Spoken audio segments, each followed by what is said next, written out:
So yeah, it'll just, allow yourself a little bit more time to clean up. It's not too bad, but it's a little messier than some of the other things that we do. So one thing that you have to be aware of when we're glazing is that the glaze at the high temperature is basically, I kind of think of like molten candy. If anybody's ever made suckers or hard candy at home, how you like boil that really crazy sugar solution, and it's kind of nasty. It's like this nasty, syrupy, molassesy, sticky thing. At high temperature, that's like what glaze is on your pot. So it's like this fluid, kind of half melted glass that's really sticky, and it's going to stick to anything that it touches. So mostly you just want it to touch your pot.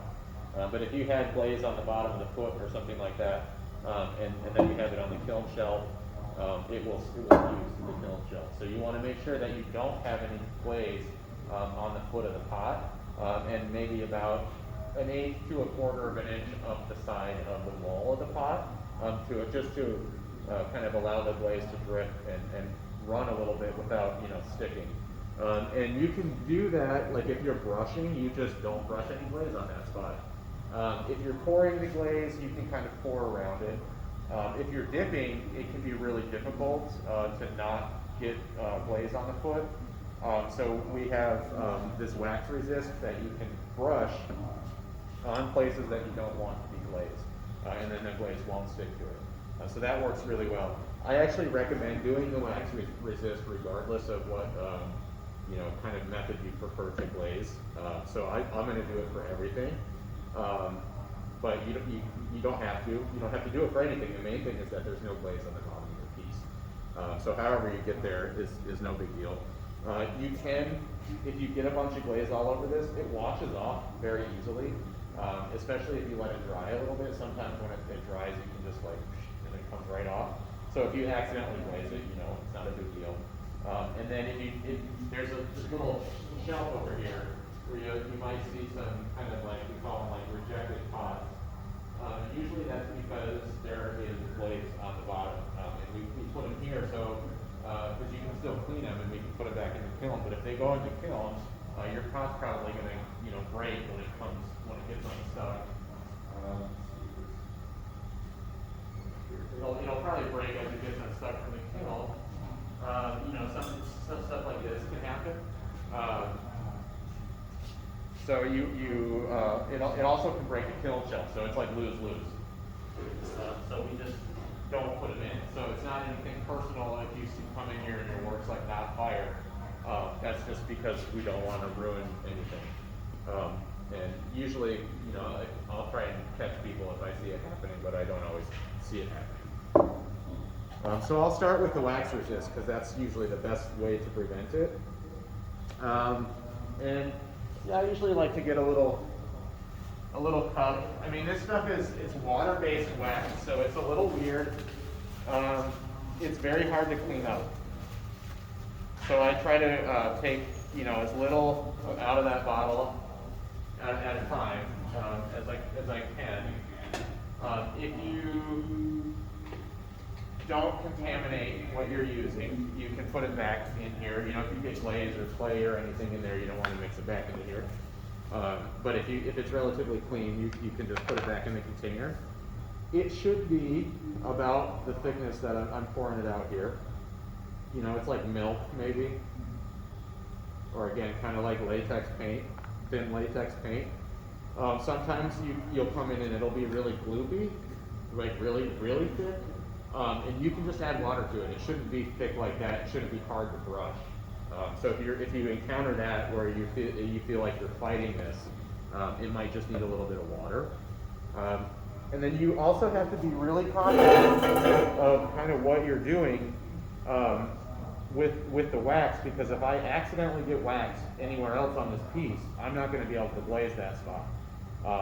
The only way that you can't really wash the wax off, the only way to sort of correct that would be to put it back in the kiln and actually burn the wax away, which we can do, but it's going to add a week to anything that you want it to do. So we just try not to do it.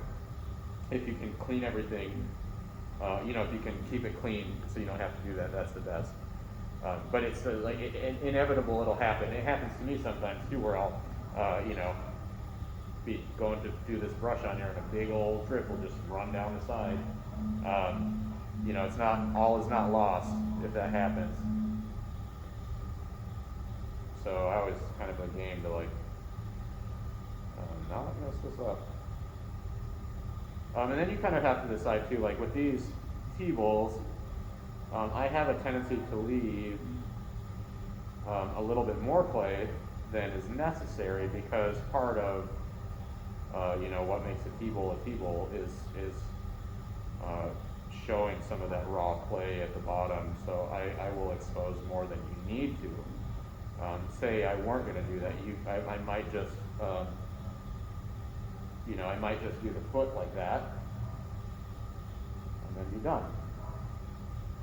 But because this is what it is, I will kind of go out another, half inch or so.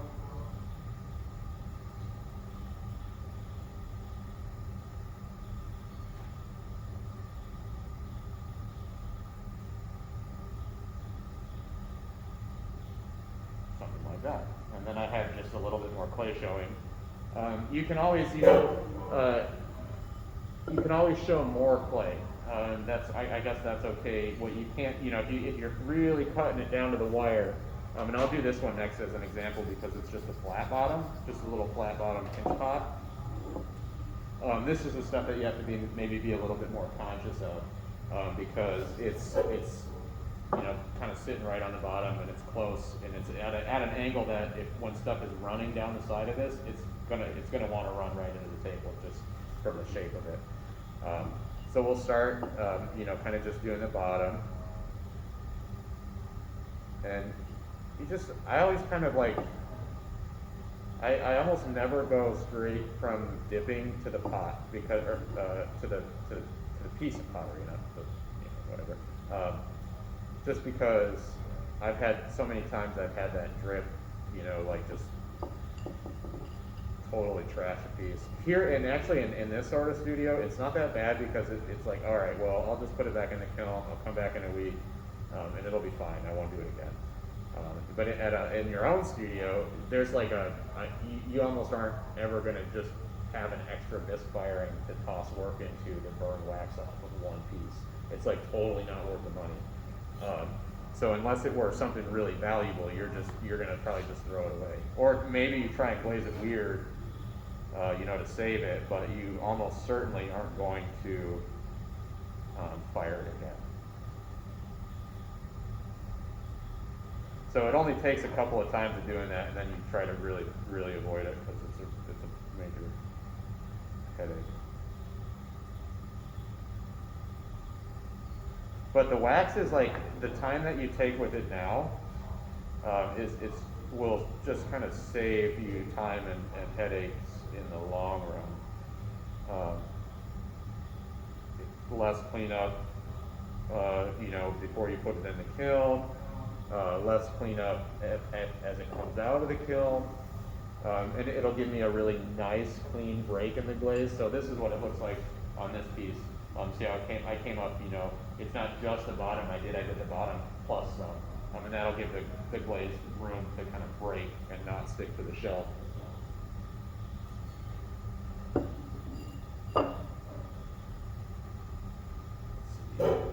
And then I'll do one of these cups because that's kind of like a third kind of style. So these ones, this one I won't show the extra clay. I will just do the foot. And with a tall foot like this, you kind of have two choices. You can glaze the foot up to, here or so, but I usually will just stop where that kind of line is, and that makes a nice visual break. And I always like to leave room. I use my glazes on the thick side, so I like to leave room for things to run.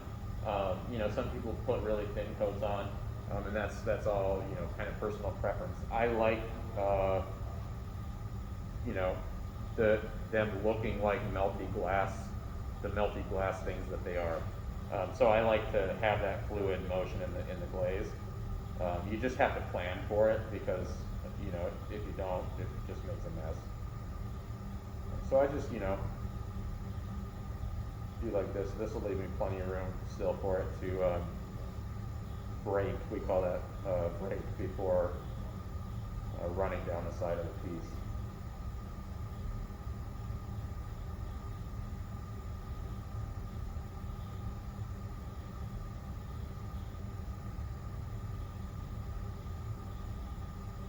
So that would just be like that.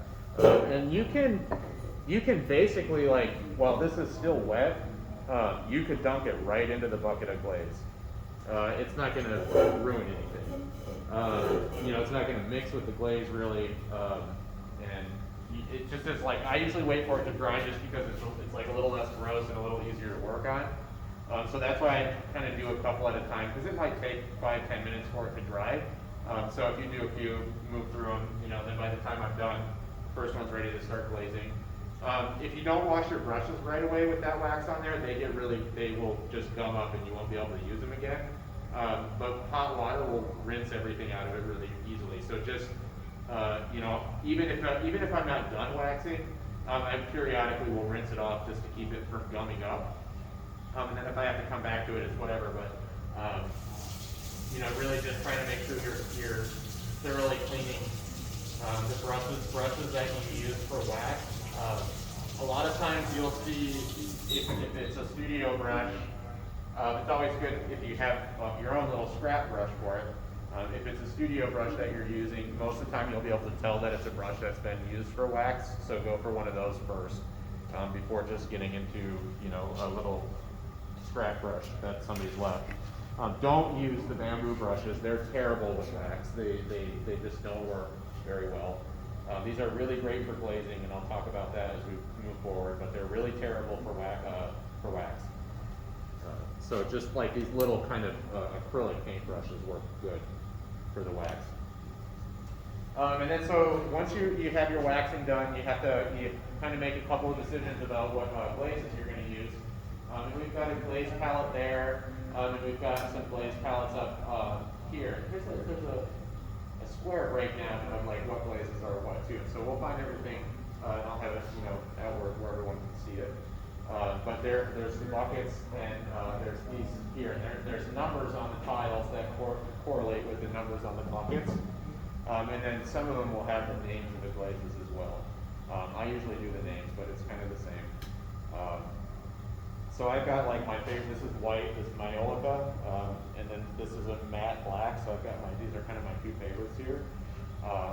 So just white and black, they're both pretty nice glazes, and pretty basic. So take a look at what we have, because there's a pretty good selection of good colors. I'm kind of a boring glazer, you know, so that's me. I don't usually use a lot of colored stuff. I like my stuff kind of neutral and natural for the most part. That's just, you know, my ceramics. So I'll start with, let's see these dry. I'll do a dip first, and I'll dip this tea bowl, and then I'll pour this one, and then I'll do a brush on this. No, I'll do pour on this one and brush on this one. And I also like when I'm glazing, I try to make a plan with my work. So once I kind of start in my glazing, I can be like in and out of the buckets as quick as possible, just because they're messy, and I love glazing, but I don't always like this part of it. It's kind of sloppy. It feels sloppy. I don't like being sloppy. If you have anything on jewelry or anything like that, you might want to take it off.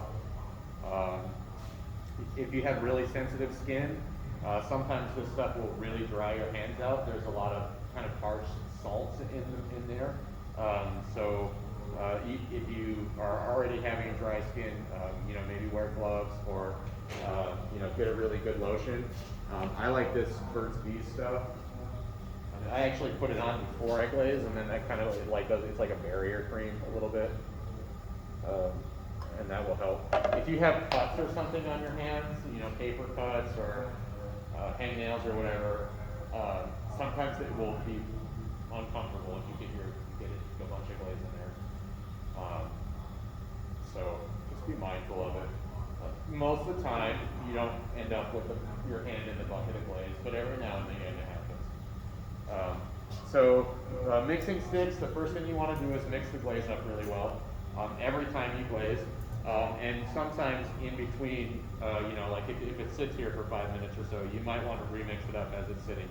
That's really important for it to be a nice, even distribution of kind of glaze particles, so you get the glaze that you think you're going to get. These things work really good. You want to get all the way down to the bottom, but the bottom is usually settled down there.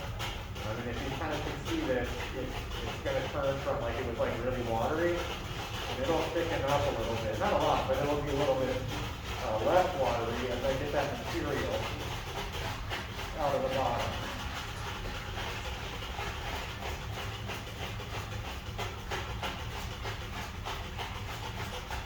And this is something too, if you're not sure or you need help,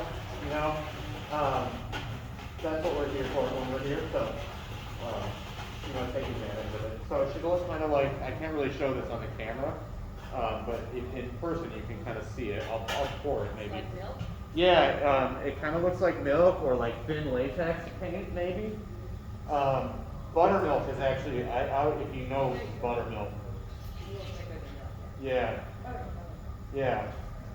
It reminds me a lot of buttermilk, so that's the kind of consistency you're looking for.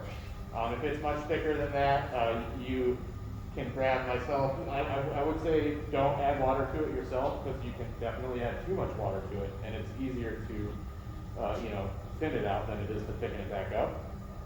So grab either myself or the tech if you're here during open lab hours, and we'll make sure the glaze is ready, where you want it to go.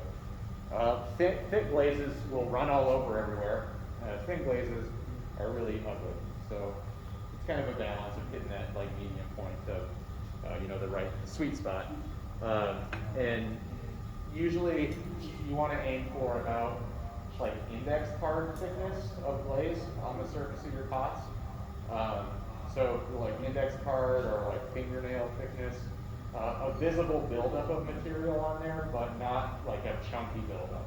So just kind of like a thin coating. So I've got this all mixed up. And I'm ready. I'm going to dip my first one. So these are really great tools for dipping.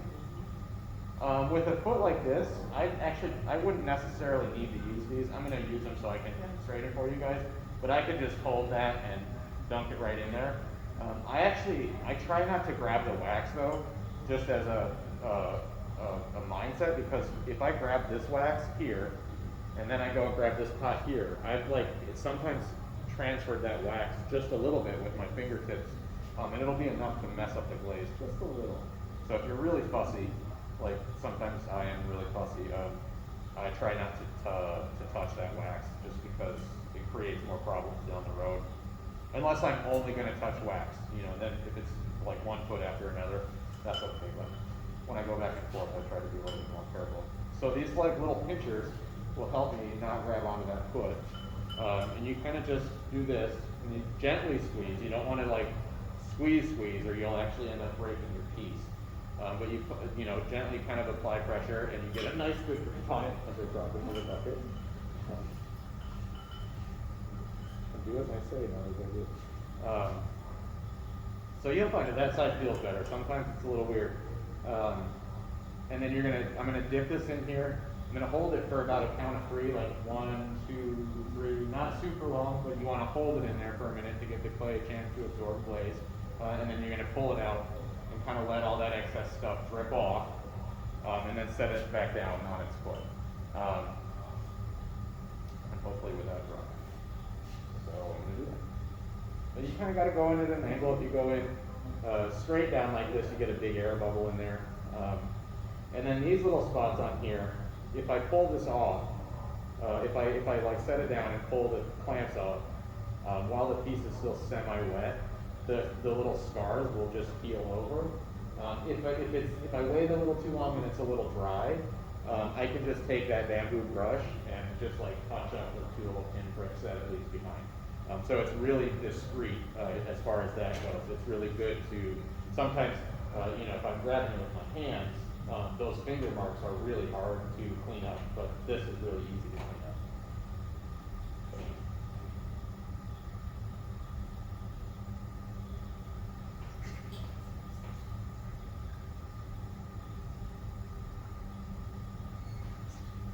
Kind of runs off the wax.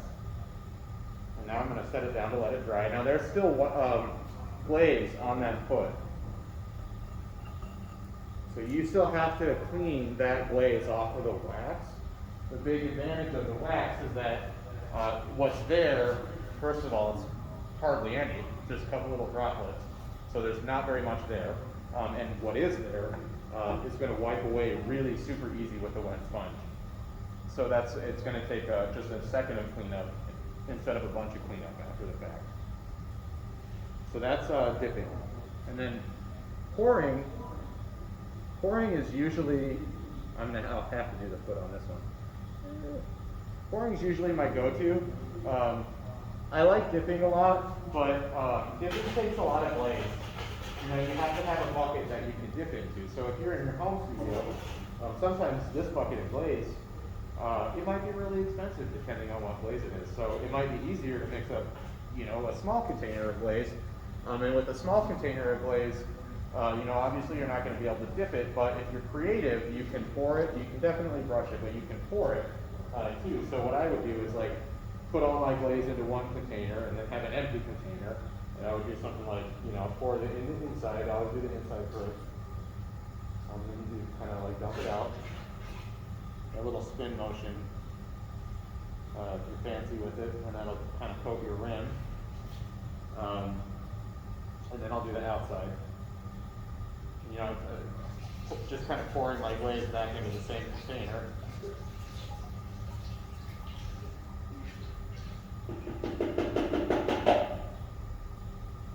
And then I would start over for my next piece. Sometimes I'll just use like two beakers and I just go back and forth between the two.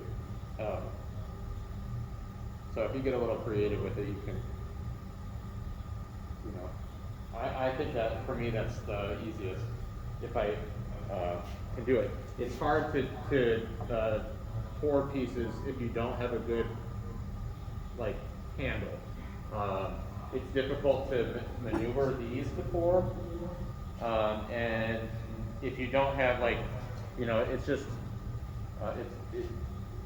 this something like this is very difficult to hold on to, and so those finger marks end up kind of showing, and then they can be difficult to cover up. So if you've got a nice foot on it, this works really good for pouring.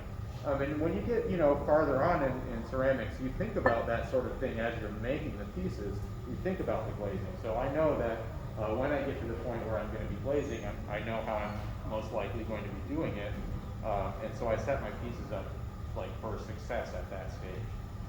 So that's something that you can think about too, kind of with a little bit more foresight down the line if you find something preferable to another method.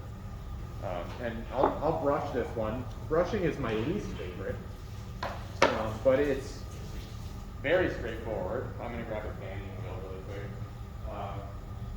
So brushing is, it's brushing. You're going to kind of brush the glaze on, nothing too crazy. Usually about 3 coats to get the thickness that you want for something to be a nice coat of glaze on there. Brushing is a little weird in clay because just because of the nature of the material, you're basically, this stuff is if you see it when it's dry, it's just powder, it's almost like dust or flour or something. And so it's like kind of a sediment in the solution. And it doesn't just transfer in the brush as easily as something like ink or paint. And so as you're laying down material, and you can't get as much on the brush, so if you start from a small space, and as you're laying down material, you brush your second coat on, Well, you brush your second coat on, and as you're brushing your second coat on, you brush about half of your first coat off, just because of the nature of the kind of the interaction between the brush and the glaze and the bisqueware, which this stuff is kind of weird. It like sucks the moisture out of what you're doing, which is why it works really great for a glaze application like that. But you'll actually be able to feel it with brushing, especially if you use a smaller brush. It will want to like stick, and it just is not a fluid motion. So that kind of motion, you know, when you're applying your glaze, it's like almost, you know, removing material. So you have to kind of counteract the process by, you know, so maybe 3 coats actually equals 1 good coat by the time you're done with it. And you know, with this, I usually start from the inside. I usually start from the inside with whatever I'm glazing. I feel like it's easier to do the inside and then do the outside, but really whatever works for you. And again, you know, just I got a little bit, I stirred this bucket really, really well, and I got a little bit of material, and I'll kind of continue to stir this as I'm working. And just really, just brushing it on. It's not, you can get, you know, crazy with painting and stuff on there, maybe with slips and on-goats and stuff, but with this, it's really pretty much just going to kind of melt into a nice glaze, so I don't have to be too fussy yet. I will.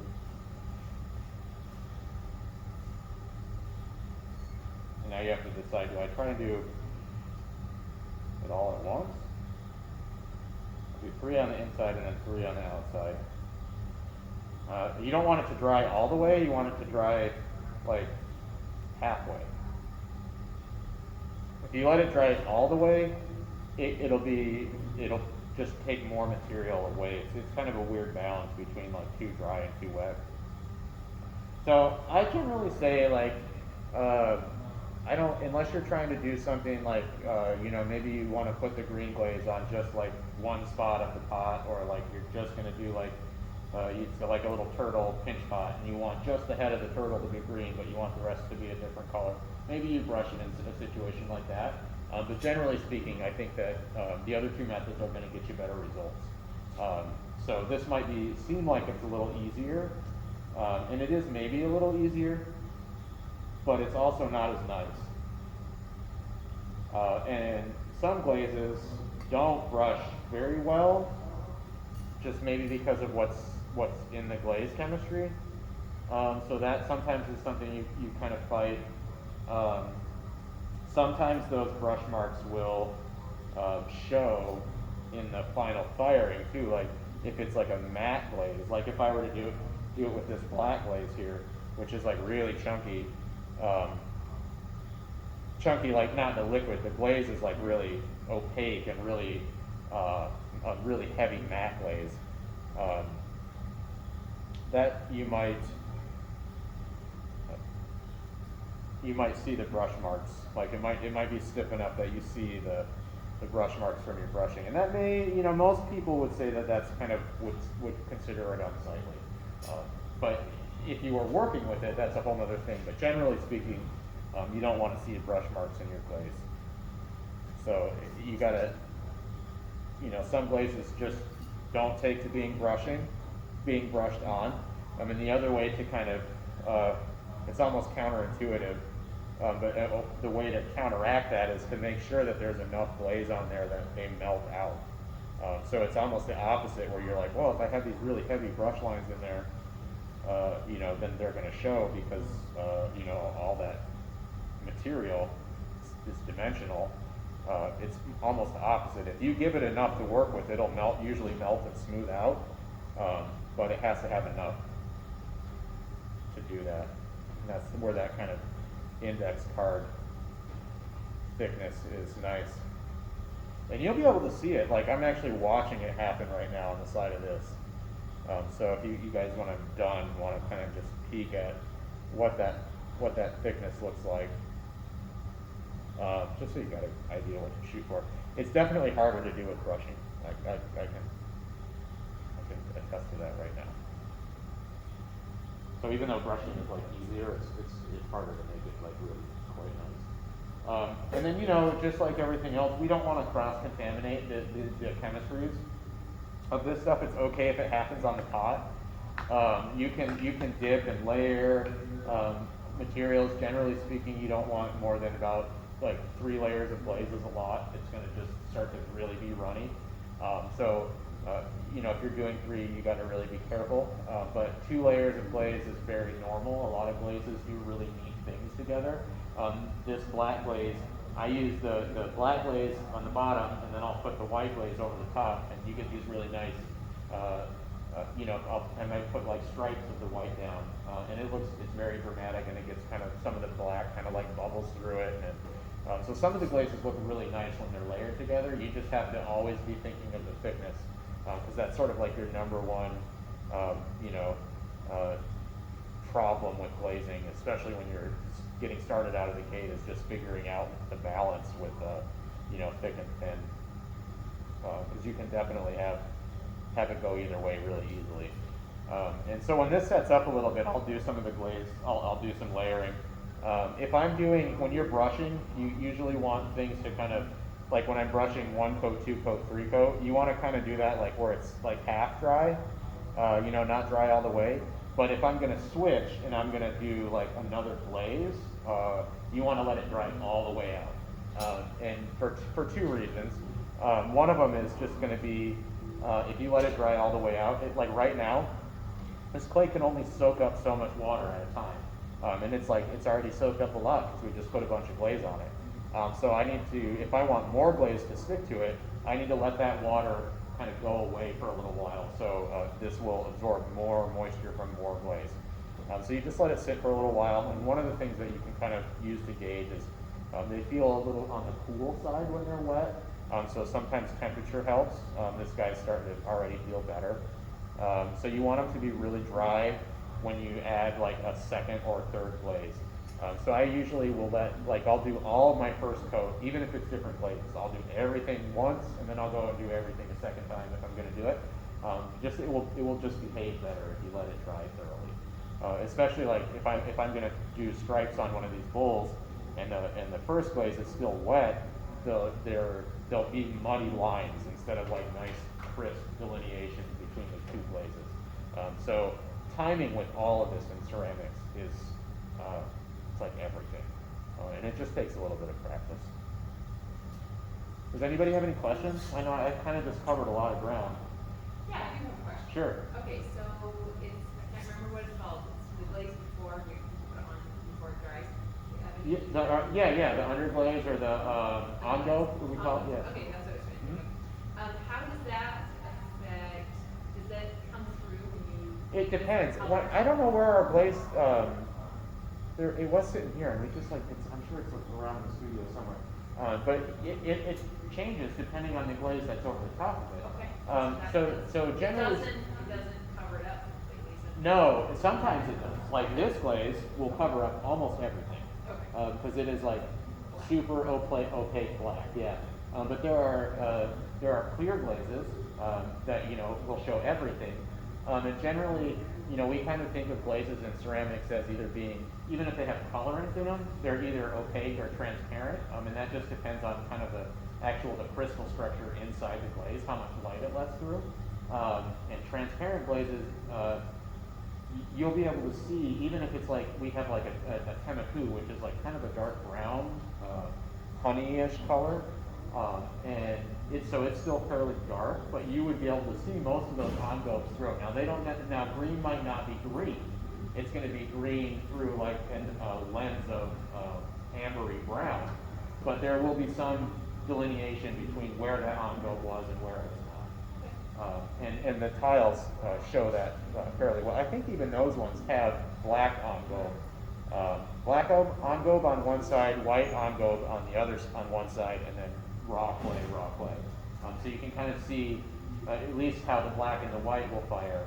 And then there are several colors that we use. And they're fairly true to, it's like most of the time, like these glazes don't look anything like what's in the bucket. So that's something that that's a little bit weird to wrap your head around as you're getting started. This stuff it doesn't look anything like this when it's done. So you can't go by the colors that are here.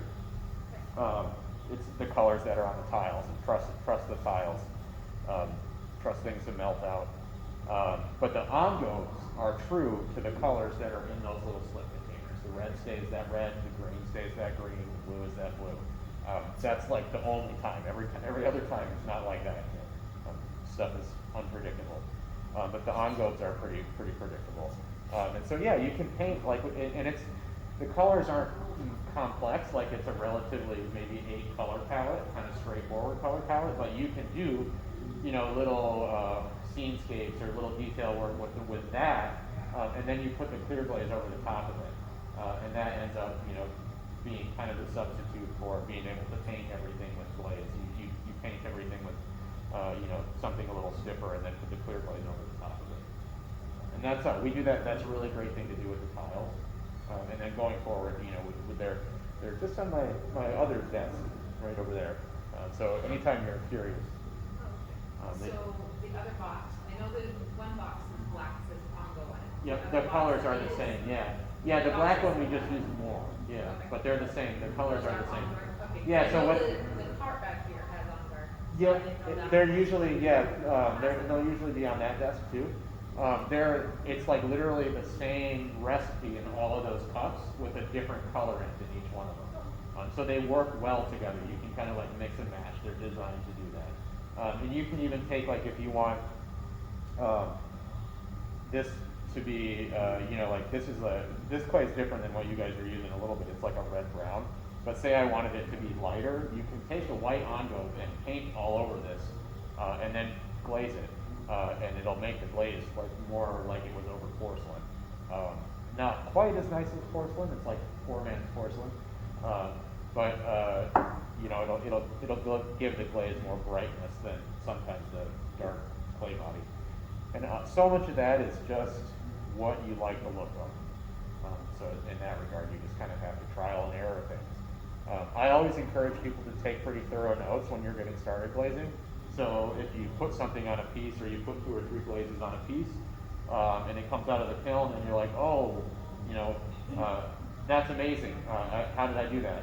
You know how you did that. Or if you get one that you're like, oh my God, I never want to do that again. That was terrible.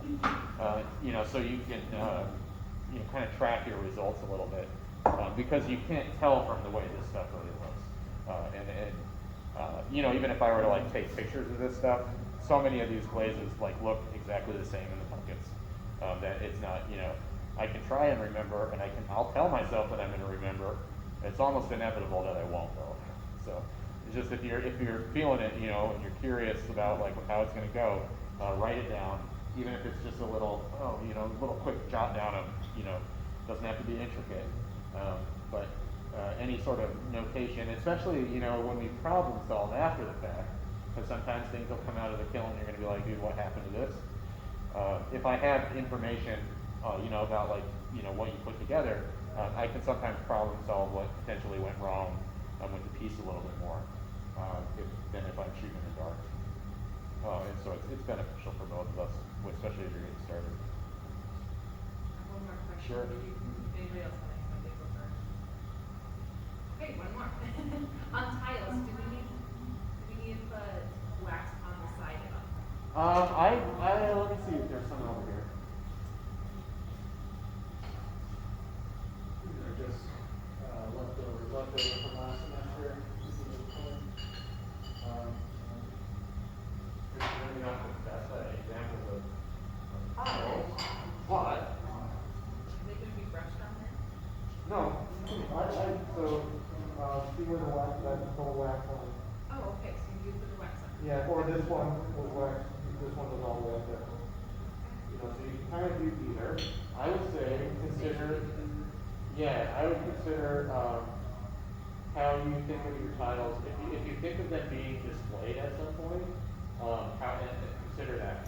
The finished edge is going to look a lot nicer. But if you were going to maybe grout around it, like if they were going in a backsplash, then they can have that raw edge because you're going to cover it with grout. So that's the only thing that I think about. Just think about how it might be displayed. But generally speaking, if you glaze the edges, it'll be a little nicer. You just, you know. Do the wax just tighten